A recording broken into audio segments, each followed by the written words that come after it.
it's a bit like a company. If the shareholding has changed, but the management has not, it no longer reflects the reality of the world.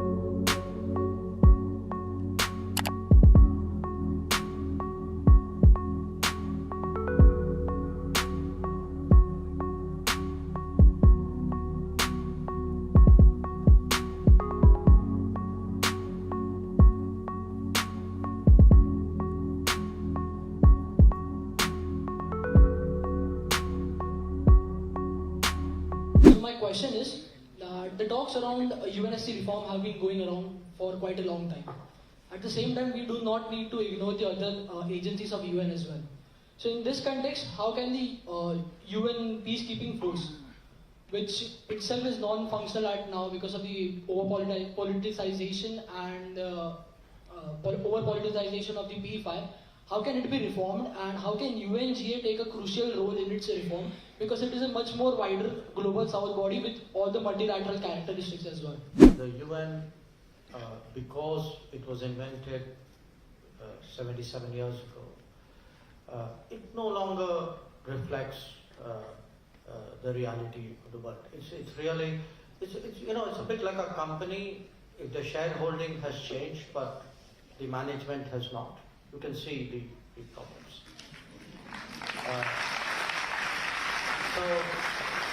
So there is shareholder activism.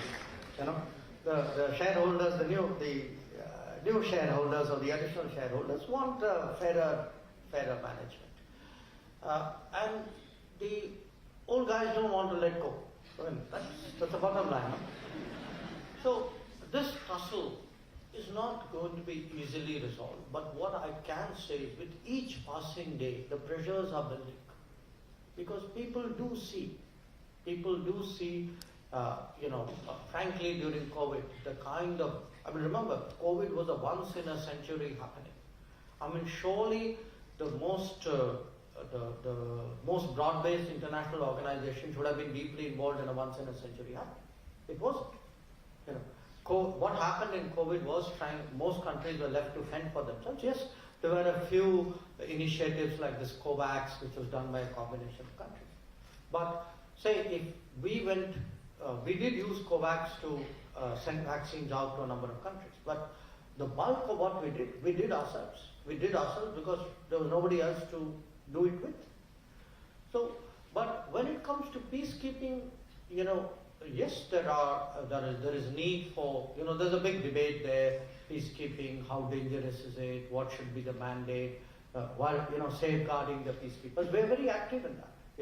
When we had a Security Council presidency last December, we actually had a focus on how do we protect the peacekeepers. But we have a very, this, even the phrase that we use as a motto of G20, Vasudhaiva Kutumbakam. It can be expressed in different ways. To me, sending vaccines abroad was vaccine Maitri is part of Vasudhaiva Kutumbakam.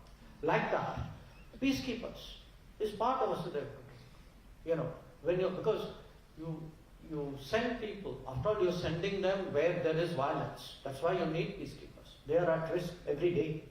And we not only have the record as a country with the largest number of peacekeeping operations, unfortunately we also have the largest number of casualties.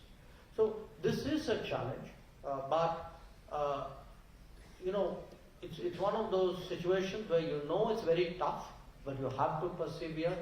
The reform of the UN has to happen. The longer it is put off, the more the world is actually going to experience that gap, and we will persevere.